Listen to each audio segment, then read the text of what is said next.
Today, we're looking at Redstone, Red Coin, and why $0.55 is the key level for the bulls.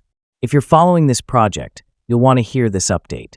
Right now, Redstone coin has a market cap of $187 million and a trading volume of $180 million, meaning the volume to market cap ratio is nearly 100%, a strong sign of active trading. The coin recently pumped 177%, but we are now seeing a rejection around $0.68, suggesting a possible correction before the next move.